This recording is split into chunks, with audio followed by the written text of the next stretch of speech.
नमस्कार दोस्तों, मैं राव विजय स्वागत करता हूं आप सभी का एचएससी मॉक टेस्ट नंबर 21 में, जो कि आने वाली एचएससी की परीक्षा 2021 हरियाणा सीईटी, ग्राम स्वीप, पटवारी, हरियाणा पुलिस, कर्नल पटवारी और जितने भी एचएससी की आने वाली परीक्षाएं हैं उन सभी के लिए काफ़ी बहुत ही महत्वपूर्ण रहने वाला है। तो आज का जो मॉक टेस्ट दोस्तों काफ़ी महत्वपूर्ण रहने वाला है, क्योंकि डेली हम जो मॉक टेस्ट डिस्कस करते हैं उसमें मैं अलग अलग चीज़ जो है डेली ऐड करता रहता हूँ। यानी कल जो हमने साइंस ऐड की थी, आज कुछ जो है क्वेश्चन मैंने कंप्यूटर के भी डाले हुए हैं, हरियाणा जीके और नेशनल जीके, ये आपकी कंटिन्यू चलती रहेगी। तो हर डेली जो है एक सब्जेक्ट आपको अलग से करवाया जाएगा, डेली की डेली उसके रिलेटेड जितने भी आपके अदर क्वेश्चन बनते हैं वो भी साथ साथ डिस्कस किए जाएंगे। तो मैं जहाँ तक मेरी जो है कोशिश रहती है ज़्यादा से ज़्यादा किसी भी क्वेश्चन को ब्रीफ में बताने की, आपको ज़्यादा से ज़्यादा इन्फॉर्मेशन देने की। शायद ही यूट्यूब पर कोई ऐसा चैनल होगा जो ऐसा मॉक टेस्ट जो है ब्रीफ में करवाता होगा। ठीक है, चलो शुरू करते हैं दोस्तों आज के पहले क्वेश्चन से। 9/11 त्रासदी के बाद न्यूयॉर्क में वर्ल्ड ट्रेड सेंटर का जो है पुनर्निर्माण क्या कहलाता है? सबसे पहले अगर हम बात करें, जो 9/11 है, ये त्रासदी कहां पर हुई थी? ये हुई थी दोस्तों न्यूयॉर्क में। कहां पर? न्यूयॉर्क में। और कब हुई थी दोस्तों? ये हुई थी सन 2001 में। कब हुई थी? सन 2001 में हुई थी। और ये त्रासदी क्या हुई थी दोस्तों? यहां पर जो है आतंकवादियों के द्वारा, किसके द्वारा? आतंकवादियों के द्वारा यहां पर जो है विमान वगैरह को हाईजैक कर लिया गया था। कहां पर? ये आपके वर्ल्ड ट्रेड सेंटर में। कहां पर? वर्ल्ड ट्रेड सेंटर, जो कि कहां पर स्थित? आपका न्यूयॉर्क में स्थित है। अब बात की जाए जो इसका, क्योंकि यहां पर जो ये हमला होने के बाद यहां का जो है पुनर्निर्माण किया गया, तो उसको क्या कहा जाता है? One world trade centre, expire state building, world trade complex, new world trade centre. तो क्या कहा गया दोस्तों? वन वर्ल्ड जो है ये ट्रेड सेंटर जो है इसको कहा गया। ठीक है, और इससे पहले इसका नाम क्या था? जो है वर्ल्ड ट्रेड सेंटर इसका नाम था, लेकिन इसको जो है पुनर्निर्माण करने के बाद वन और इसके साथ जोड़ दिया गया। और ये कब हुआ था? सन 2001 में। ठीक है, चलो अगला क्वेश्चन आता है दोस्तों, भारत और पाकिस्तान के बीच शिमला समझौता कहां पर जो है हस्ताक्षरित हुआ था? ये है गोटरन भवन, एल्सरली भवन, बोर्ने का परिसर, या फिर जो है बायसरीगल लॉज। तो ये क्या रहेगा दोस्तों? बोर्ने का परिसर। क्या रहेगा? बोर्ने का परिसर जो है इसका सही आंसर रहेगा। अब बात की जाए जो ये आपकी, अगर हम बात करें जो है भारत और पाकिस्तान के बीच में, एक तो हो गया ये आपका शिमला समझौता। और ये शिमला समझौता कब हुआ था दोस्तों? ये हुआ था आपका 2 जुलाई 1972 में। कब हुआ था? 2 जुलाई 1972 में जो है ये शिमला समझौता हुआ। और अगर बात की जाए शिमला आपका कहाँ पर आता है, तो ये कहाँ पर आता है? आपका हिमाचल प्रदेश में। कहाँ पर आता है दोस्तों? हिमाचल प्रदेश में। दूसरा अगर बात की जाए, भारत और पाकिस्तान के बीच में एक सीमा रेखा का निर्धारण किया गया था। कौन सी सीमा रेखा दोस्तों? ये आपकी रेड क्लिप हो जाएगी। कौन सी? रेड क्लिप सीमा रेखा का निर्धारण किया गया था। और कब किया गया था? ये आपकी जो है 17 अगस्त 1947 को जो है ये किया गया। और किसके द्वारा? ये आपका सर सिरिल रेडक्लिफ। किसके द्वारा? सर सिरिल रेडक्लिफ के द्वारा जो है इस सीमा रेखा का निर्धारण किया गया, जो कि किस किस के बीच में है? भारत और पाकिस्तान के बीच में है। ठीक है, दूसरा अगर बात की जाए जो है ये शिमला समझौता, यहाँ से एक क्वेश्चन और बनता है, ये शिमला समझौता कब हुआ? तो एक बात अगर मैं यहाँ पर बताऊँ, भारत और पाकिस्तान के बीच में युद्ध हुआ था। कब? 1971 में। तो 1971 के युद्ध के बाद ही जो है इस शिमला समझौते पर हस्ताक्षर हुए। अब बात की जाए इस शिमला समझौते के हस्ताक्षर पर भारत की तरफ से यानी प्रतिनिधित्व किसने किया, या फिर भारत की तरफ से जो है कौन जो है इसमें समझौते में शामिल हुआ? तो कौन हुआ दोस्तों? इंदिरा गांधी। कौन हुआ? इंदिरा गांधी जो है भारत की तरफ से शामिल हुए। ठीक है, उसके बाद अगर बात की जाए इसी तरह पाकिस्तान की तरफ से कौन शामिल हुए? तो जुल्फिकार अली। कौन है दोस्तों? जुल्फिकार अली जो है ये किसकी तरफ से शामिल हुए? ये पाकिस्तान की तरफ से शामिल हुए। किसमें? आपके शिमला समझौते में, जो कि कब हुआ? 1972 में हुआ। ठीक है, चलो अगला क्वेश्चन आता है दोस्तों, ऑपरेशन जीरो आवर का संबंध किस आंदोलन से है? तो किससे है दोस्तों? सविनय अवज्ञा आंदोलन, असहयोग आंदोलन, भारत छोड़ो आंदोलन, उपरोक्त में से कोई नहीं। तो इसका जो सही आंसर रहेगा दोस्तों, क्विक इंडिया मूवमेंट यानी भारत छोड़ो आंदोलन। अब बात की जाए इसका, ये भारत छोड़ो आंदोलन कब हुआ? तो ये हुआ 9 अगस्त 1942 को। कब हुआ दोस्तों? 9 अगस्त 1942 को हुआ। और अगर बात की जाए इसका लक्ष्य क्या था, तो ब्रिटिश साम्राज्य को जो है समाप्त करना। किसको दोस्तों? ब्रिटिश साम्राज्य को जो है समाप्त करना, ये था भारत छोड़ो आंदोलन का मुख्य लक्ष्य। अब बात की जाए जो ये जो भारत छोड़ो आंदोलन है, इसकी शुरुआत किसने की थी दोस्तों? महात्मा गांधी के द्वारा जो है अखिल भारतीय कांग्रेस समिति के जो है अधिवेशन में जो है इसकी शुरुआत जो है की गई थी। किसके द्वारा? महात्मा गांधी जी के द्वारा। ठीक है, चलो इससे पहले दोस्तों, जैसे कि मैं हर अनाउंसमेंट बताता हूं, डेली जो है ऐसे ही मॉक टेस्ट के लिए दोस्तों, आपने अभी तक ऐप को इंस्टॉल नहीं किया तो ऐप को इंस्टॉल कर लीजिए। वहां पर आपको 25 मॉक टेस्ट जनवरी से लेकर अप टू एग्जाम तक जो है आपको हरियाणा की करंट अफेयर, ठीक है, उसके साथ साथ आपको प्रीवियस ईयर पेपर, और यहाँ पर मैं आप सभी को बता दूं डेली की नेशनल करंट अफेयर की PDF भी इसी ऐप पर अवेलेबल है, वो भी फ्री ऑफ कॉस्ट। तो आपको करना क्या है दोस्तों? ऐप इंस्टॉल करना है, कम्युनिटी में एग्जाम जी मिलेगा या फिर आपको एग्जाम जी नाम से वहां भी मिल जाएगा। वहां पर आपको सिर्फ ज्वाइन करना है करंट अफेयर के लिए डेली। या इतनी जबरदस्त अगर बात की जाए एग्जाम के पॉइंट ऑफ व्यू से, वहां पर जो है करंट अफेयर की डेली PDF डालता हूं फ्री ऑफ कॉस्ट। ठीक है, तो आप जरूर ऐप को डाउनलोड कर लीजिए और एग्जाम जी को जरूर फॉलो करना, तभी आपको PDF मिलेंगी। ठीक है, फ्री ऑफ कॉस्ट है, कोई भी चार्जेस नहीं है उसके। और अगर आप मॉक टेस्ट बाय करते हैं, ये आपको हरियाणा CET से रिलेटेड बोल सकते हो, आप इसको हरियाणा पुलिस से रिलेटेड बोल सकते हो, ग्राम सेवक से रिलेटेड, सभी के लिए ये मॉक टेस्ट काफी ही महत्वपूर्ण रहने वाले हैं। ठीक है, चलो अगला क्वेश्चन आता है दोस्तों, भारत के प्रथम राष्ट्रपति कौन? डॉक्टर राजेंद्र प्रसाद को देश रत्न की उपाधि किसने दी? तो सबसे पहला क्वेश्चन क्या है दोस्तों? भारत के प्रथम राष्ट्रपति कौन थे? डॉक्टर राजेंद्र प्रसाद। अब ये कब तक थे दोस्तों? 26 जनवरी 1950 से लेकर कब तक आपके ये थे? 14 मई 1962। कब? 14 मई 1962 तक थे ये आपके कौन? डॉक्टर राजेंद्र प्रसाद। ठीक है, उसके बाद अगर बात की जाए, इनको जो है डॉक्टर राजेंद्र प्रसाद को भी जो है 1962 में, कब दोस्तों? 1962 में जो है भारत रत्न से जो है इनको सम्मानित किया गया था। किसको? जो है ये आपका डॉक्टर राजेंद्र प्रसाद को। ठीक है, चलो इसके बाद अगर बात की जाए, देश रत्न की जो उपाधि किसके द्वारा दी गई? सुभाष चंद्र बोस, सरदार वल्लभ भाई पटेल, जवाहरलाल नेहरू, महात्मा गांधी।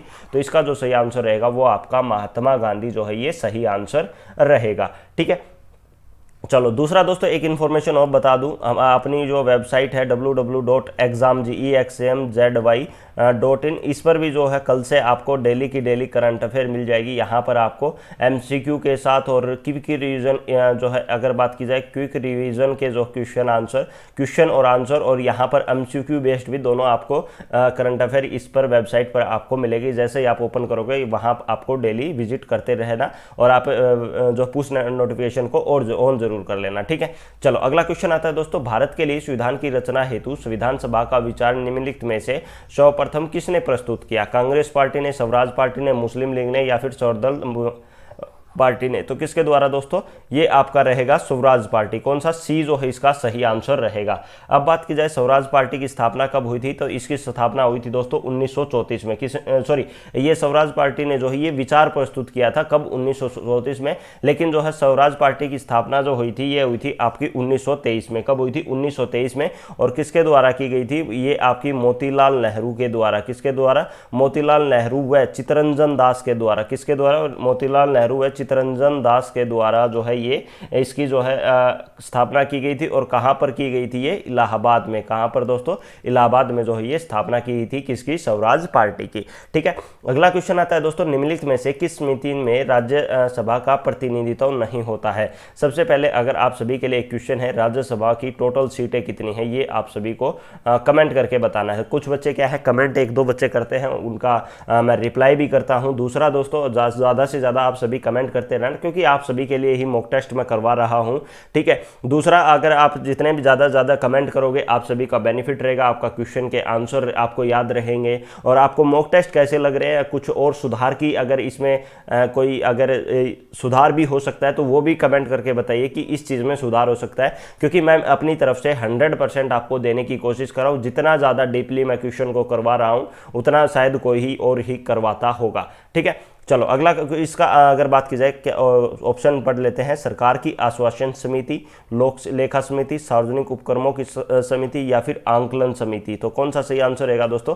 आकलन समिति जो है इसका सही आंसर रहेगा। ठीक है, अगला क्वेश्चन आता है दोस्तों, भारत के संविधान के अनुच्छेद 371 में निम्नलिखित में से किस राज्य का उल्लेख नहीं होता? मिजोरम, मध्य प्रदेश, महाराष्ट्र, गुजरात। तो किसका जो उल्लेख नहीं होता? मध्य प्रदेश में। इसी प्रकार आपका एक आर्टिकल 370 था जिसमें आपका क्या था? J&K, लेकिन जिसको अभी हाल ही में जो है थोड़े दिन पहले लास्ट ईयर जो है 2019-20 में इसको हटा दिया गया। ठीक है, चलो अगला क्वेश्चन आता है दोस्तों, अर्थव्यवस्था के विकास के लिए केंद्रीकृत नियोजन सर्वप्रथम किस देश में अपनाया गया? सोवियत संघ में, जर्मनी में, फ्रांस में, अमेरिका में। तो कहाँ पर जो है ये अपनाया गया?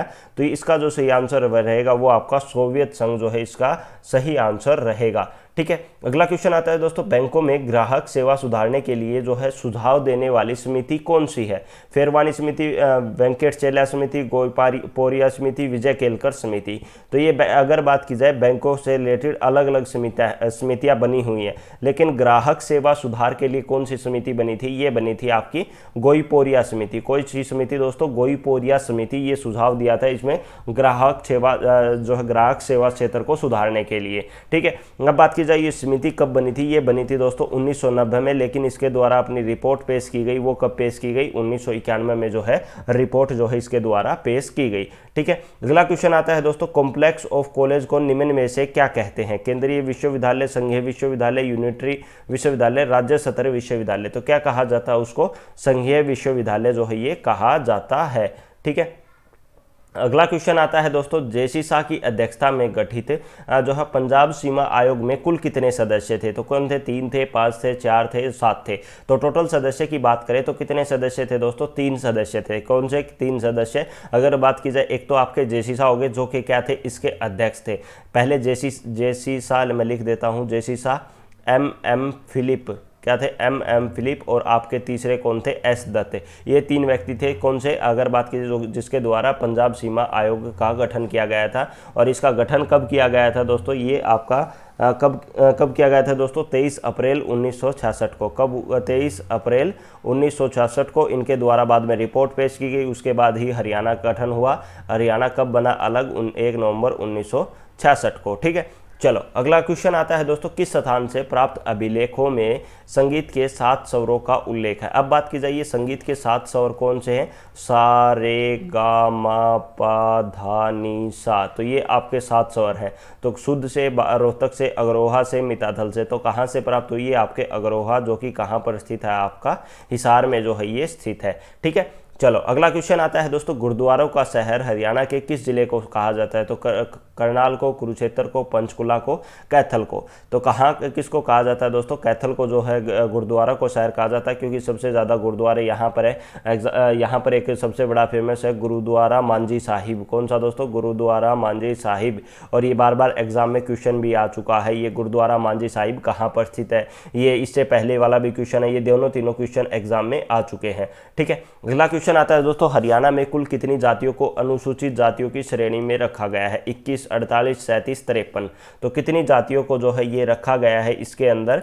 तो ये आपका 37 जो है अगर बात की जाए इसका सही आंसर रहेगा 37 अनुसूचित जातियाँ, यानी एससी कैटेगरी की जो जातियाँ होती हैं एससी की, और उनको जो है ये रखा गया है। ठीक है, अगला क्वेश्चन आता है दोस्तों, सांसद आदर्श ग्राम योजना जिसके अंतर्गत प्रत्येक सांसद को एक गांव विकास के लिए अपनाया गया है, को किसकी जन्मतिथि पर जो है ये प्रारंभ किया गया? दीनदयाल उपाध्याय, सरदार पटेल, स्वामी विवेकानंद, जयप्रकाश नारायण।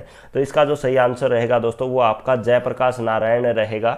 और जो है इनको अगर बात कीजिए एक अन्य नाम से भी जाना जाता था, किसके नाम से? लोकनायक के नाम से। किसके नाम से? लोकनायक के नाम से भी इनको जाना जाता था। ठीक है, तो चैनल पर जितने भी साथी दोस्तों नए हैं, जिन्होंने जो है चैनल को अभी तक सब्सक्राइब नहीं किया है तो सब्सक्राइब कर लीजिए, बेल आइकन को जरूर दबाना। अगर वीडियो पसंद आ रही है तो वीडियो को लाइक भी करना, कमेंट भी करना और शेयर भी साथ साथ जरूर करना। ठीक है, और ये आप सभी को मैं बता दूं डेली जो है 7 PM पर, कौन सा दोस्तों? 7 PM पर आपका ये मॉक टेस्ट डेली होता है। दूसरा दोस्तों एक इन्फॉर्मेशन और आपको मैं बता दूं, 15 जून 2021 से जो है डेली हरियाणा की करंट अफेयर दोस्तों आपको हमारे यूट्यूब चैनल एग्जाम जी पर ही डेली आपको 7 AM पर आपको मिलेगी। तो सभी बच्चे जो है चैनल पर विजिट जरूर करें, यहाँ पर आपको डेली हरियाणा की करंट अफेयर भी जो है आपको करवाई जाएगी। ठीक है, अगला क्वेश्चन आता है दोस्तों, archaeological survey of India, ASI short form में लिखते हैं, आर्कोलॉजिकल सर्वे ऑफ इंडिया द्वारा हरियाणा के कितने स्मारकों को जो है संरक्षित किया गया है? तो जितने भी अगर बात की जाए पुराने स्मारक हैं, जैसे शेख चिल्ली का मकबरा हुआ है, इस टाइप से पुरानी जितनी भी धरोहर हैं उन सभी को स्मारक हैं उनको संरक्षित करने के लिए कौन संरक्षित करता है दोस्तों? Archaeological survey of India. तो हरियाणा में जो है ऐसे कितने स्मारक हैं जिनको संरक्षित जो है ये किया हुआ है? तो कितने स्मारक हैं दोस्तों? ये आपके 21 हैं, 23 हैं, 22 है, 24 है। तो 23 ऐसे स्मारक है जिनको जो है ये संरक्षित किया गया। अब बात की इसकी स्थापना कब हुई थी, तो इसकी स्थापना हुई थी दोस्तों 1861 में। किसके द्वारा की गई थी? अलेक्जेंडर, कौन सा दोस्तों? अलेक्जेंडर कनिंघम के द्वारा जो है अगर बात की जाए इसकी जो है ये ASI archaeological survey of India की स्थापना की गई थी। और जिसका मुख्यालय कहाँ पर है? आपका हेडक्वार्टर कहाँ पर? आपका न्यू दिल्ली में। कहाँ पर स्थित है? आपका न्यू दिल्ली में जो है ये स्थित है। ठीक है, अगला क्वेश्चन आता है दोस्तों, ईख की खेती प्रहसन के लेखक कौन है? राजाराम शास्त्री, साधुराम, मूलचंद्र वर्मा, हरिकेश। तो इसका सही आंसर रहेगा दोस्तों राजाराम शास्त्री जो है इसका सही आंसर रहेगा। ठीक है, चलो अगला क्वेश्चन आता है दोस्तों, महिला सशक्तिकरण पर कवरेज करने के लिए किस देश की टीम ने बीवीपुर गांव का दौरा किया? Norway, Canada, Germany, Poland. तो कौन सा सही आंसर रहेगा दोस्तों? पोलैंड। अब बात की जाए ये बीवीपुर गांव है कहां पर? तो यहां पर है दोस्तों जींद गांव में। जींद गांव में अगर बात की जाए ये इसमें एक यहीं से एक योजना शुरू की गई थी। कौन सी दोस्तों? Selfie with daughter. कौन सी दोस्तों? सेल्फी विद डॉटर यहाँ से शुरू की गई थी। और किसके द्वारा? सुनील जागलान के द्वारा। किसके द्वारा दोस्तों? सुनील जागलान के द्वारा जो है ये शुरुआत की गई थी सेल्फी विद डॉटर की। और ये बीवीपुर गांव जींद के अंदर आता है। और ये यहाँ पर जो है ये सशक्तिकरण को कवरेज करने के लिए पोलैंड देश की टीम ने जो है यहाँ पर इस गाँव का जो है दौरा किया था।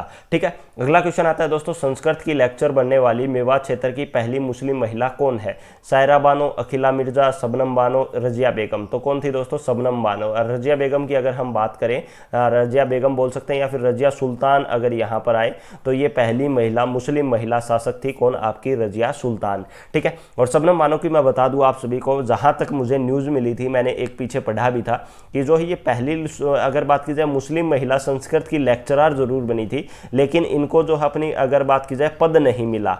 अब ये क्यों नहीं मिला ये तो मैंने ज़्यादा भी नहीं पढ़ा, लेकिन मैंने जहाँ देखा था थोड़ा बहुत, अगर कंफर्म नहीं हूँ मैं कि इनको बाद में दिया गया है या नहीं दिया गया है, लेकिन उस समय जो है इनको पद जो है इनको नहीं दिया गया, यानी लेक्चरर नहीं बनाया गया। अब हो सकता है इनको बना दिया गया, इस पर मैं कंफर्म नहीं हूँ फिलहाल।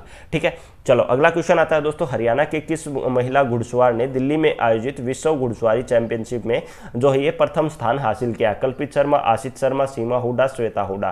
तो किसके द्वारा जो ये जो है हासिल किया गया? ये आपका जो है श्वेता हुड्डा के द्वारा। ठीक है, अगला क्वेश्चन आता है दोस्तों, हरियाणा की कौन सी मौसमी नदी दरिया है जो प्राचीन समय में अरुणा के नाम से प्रसिद्ध थी? ये काफ़ी बार एग्जाम में, कम से कम 20-30 बार एग्जाम में HSC में ये पूछा जा चुका है। ठीक है, तो काफ़ी बच्चे ऐसे भी कहते हैं कि सर ऐसे मॉक टेस्ट नहीं आएंगे, ऐसे क्वेश्चन एग्जाम में नहीं आते। तो आप सभी के सामने है क्वेश्चन, अपनी तरफ से मैं 100% देने की कोशिश कर रहा हूँ। ठीक है, तो आप सभी जो है अपना टाइम पर अवेलेबल रहें। 7 PM पर आपका ये मॉक टेस्ट आपको डेली जो है ये करवाया जाता है। ठीक है, तो इसका जो क्या आंसर रहेगा वो मारकंडा रहेगा, यमुना रहेगा, इंदौरी रहेगा, ये घग्गर रहेगा, ये आपको कमेंट करके बताना है। तो आप सभी से रिक्वेस्ट है दोस्तों, कमेंट साथ साथ जरूर करते रहिए, और आपको टेस्ट मॉक टेस्ट कैसे लग रहे हैं वो भी साथ साथ कमेंट करते रहिए। ठीक है, अगला क्वेश्चन आता है दोस्तों, हरियाणा शिक्षा नियमावली का नियम 134A कब बना था?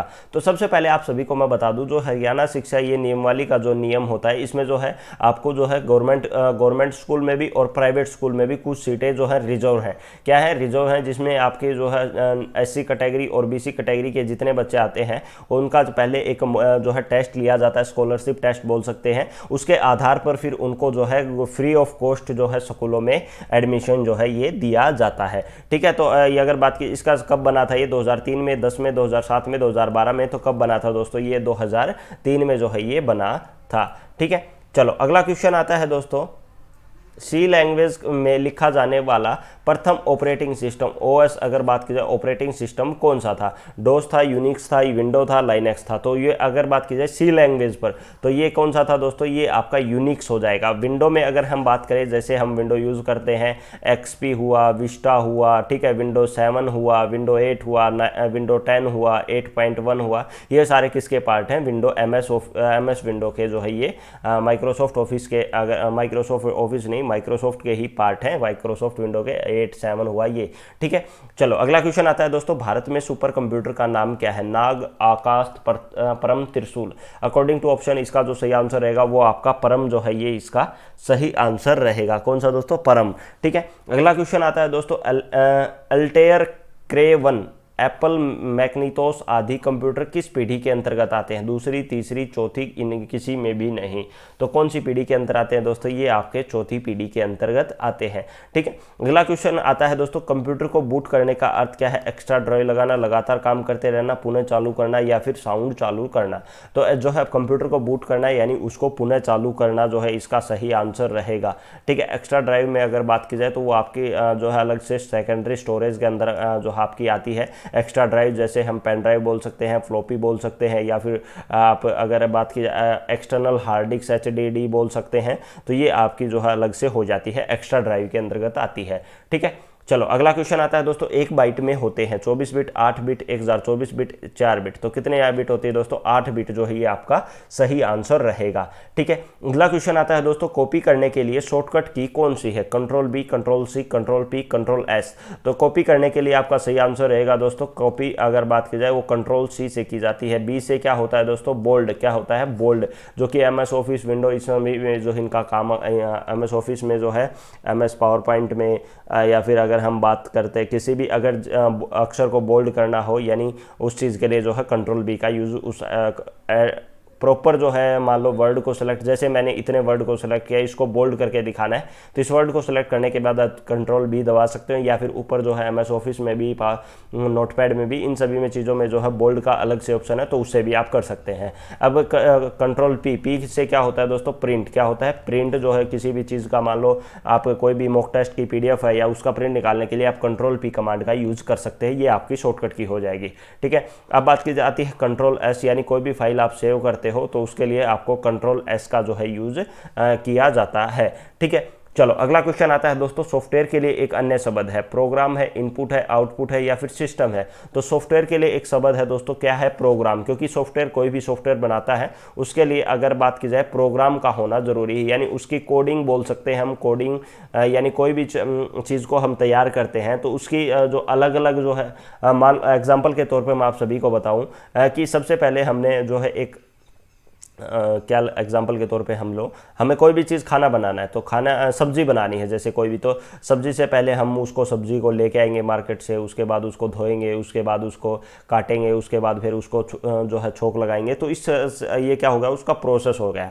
ठीक है, तो इसी प्रकार सॉफ्टवेयर किस प्रकार जो है प्रोग्रामिंग जो होती है वो ही सॉफ्टवेयर का एक शब्द है, और कंप्लीट जो है ये प्रोग्राम जो होता है वो एक सॉफ्टवेयर ही कहलाता है। जैसे कोई भी सॉफ्टवेयर हम यूज़ करते हैं, जैसे व्हाट्सअप हो गया, ये क्या है? एक सॉफ्टवेयर है। ठीक है, वैसे तो ये प्रोग्राम पर बना हुआ है कोडिंग के थ्रू, लेकिन ये क्या हो गया? एक आपका सॉफ्टवेयर हो गया। ठीक है, अब आता है दोस्तों इनपुट डिवाइस में। इनपुट डिवाइस क्या होता है? जिससे हम आप इनपुट लिखते हैं। जैसे अगर हम बात करें आपका कीबोर्ड, क्या हो जाता है? कीबोर्ड। कीबोर्ड फोन में भी आपका कीबोर्ड होता है, कंप्यूटर में भी होता है, लैपटॉप में भी। तो कीबोर्ड से आप जो भी अक्सर टाइप करते हैं, स्कैनर हुआ, तो ये आप सारी ये चीज़ें क्या होगी? आपकी इनपुट के अंदर आती है। अब आता है आउटपुट। आउट में आपकी क्या होती है दोस्तों? डिस्प्ले। क्या होती है? डिस्प्ले, यानी फ़ोन की डिस्प्ले, कंप्यूटर की डिस्प्ले, लैपटॉप की डिस्प्ले, उसके अलावा आपके स्पीकर। कौन से दोस्तों? स्पीकर। ये क्या हो गए? Output device. उसके अलावा अगर हम बात करें प्रिंटर, ये भी क्या हो जाएगा? आपका आउटपुट डिवाइस। ठीक है, चलो अगला क्वेश्चन, सिस्टम तो आपका कंप्लीट जो है सिस्टम होता ही है। जैसे आपका कंप्लीट एक सेटअप को हम सिस्टम बोल सकते हैं, जैसे हम लैपटॉप को सिस्टम भी बोलते हैं कई बार।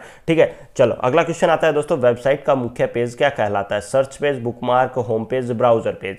तो ये क्या होता है दोस्तों? कोई भी वेबसाइट है, जैसे एग्जाम्पल के तौर पर बताऊँ मैं, www.examji.in। क्या है? examji.in, ये हमारी ऑफिशियल वेबसाइट है, तो आप विजिट भी करके देख सकते हो। तो इसका जो पहला पेज ओपन होगा वो आपका क्या हो जाएगा? वो आपका होम पेज होगा। क्या कि होम पेज होगा। उसके बाद आता है सर्च पेज। सर्च पेज क्या होता है दोस्तों? एक तरह से गूगल की अगर हम बात करें, गूगल हुआ, याहू हुआ या फिर बिंग हुआ, ये क्या है? एक सर्च इंजन है। इंजन है ये, सर्च इंजन है ये आपके।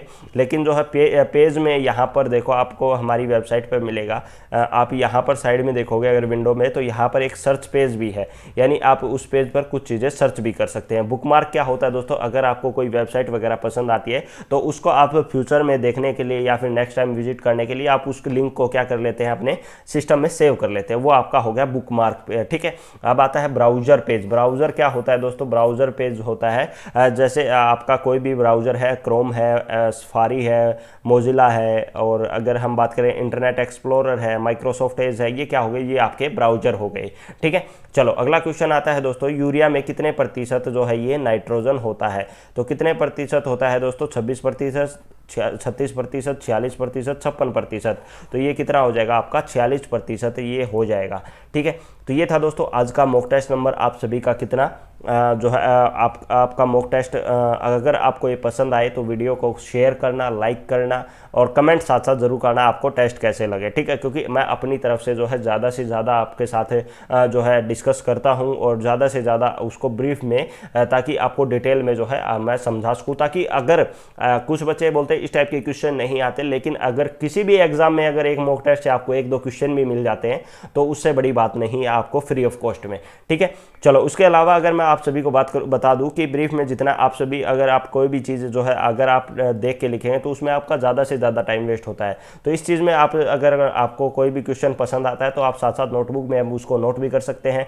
और दूसरा, अगर 15 जून से, आज 13 है, जो है 15 जून से जो कि आपका ट्यूसडे होगा, ठीक है, तो उससे आपका जो है आप हरियाणा की करंट अफेयर जो है हमारे यूट्यूब चैनल एग्जामजी पर स्टार्ट कर दी जाएगी 7 AM पर।